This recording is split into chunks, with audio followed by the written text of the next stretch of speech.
लोग उसे बस किसी तरह मारना चाहते थे। ये बदरिया जो कभी किसी का समोसा तो कभी किसी की रोटी चुरा लेती थी, क्योंकि उसके भूखे बच्चे उसका इंतजार करते थे।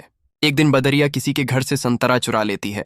तभी ये आदमी बदरिया को पकड़कर उबलते हुए तेल में डाल देता है। बदरिया बेचारी तड़पते हुए भागती है। इधर बदरिया का पति किसी की परवाह नहीं करता था। बदरिया जो चुरा कर लाती वो खा लेता और बस दिन भर सिगरेट पीता रहता था। लेकिन आज बदरिया कुछ चुरा नहीं पाई, तो बदरिया का पति उसको बुरी तरह मारता है और फिर खौलता हुआ गर्म पानी डाल देता है। बदरिया बेचारी बिलबिला जाती है। इधर बच्चे ये सब देखकर बहुत रो रहे थे, तो बदरिया बच्चों को अपनी छाती से लगाकर सुला देती है और फिर वह रात भर रोती है, क्योंकि उसके बच्चे आज भूखे सो गए। और सुबह होते ही बदरिया फिर खाना लेने जाती है। तभी उसका सिगरेट बाज पति उसके एक बच्चा को बाजार ले जाकर मांस की दुकान पर बेच देता है। इधर जब बदरिया घर आती है तो एक बच्चा कम देखकर घबरा जाती है। बच्चे रोते हुए माँ को सब बता देते हैं। माँ दौड़ते हुए मांस की दुकान पर आती है, लेकिन बच्चा अब नहीं था।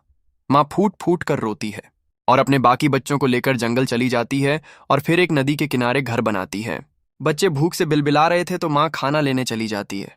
तभी एक जंगली शेर बच्चों पर हमला करके बच्चों को मार देता है। जब माँ वापस आती है तो मरे हुए बच्चों को देखकर चीख चीख कर रोती है और फिर बच्चों की याद में नदी में कूदकर अपने प्राण दे देती है। लेकिन आपने फिर भी इस माँ के लिए लाइक और सब्सक्राइब नहीं किया।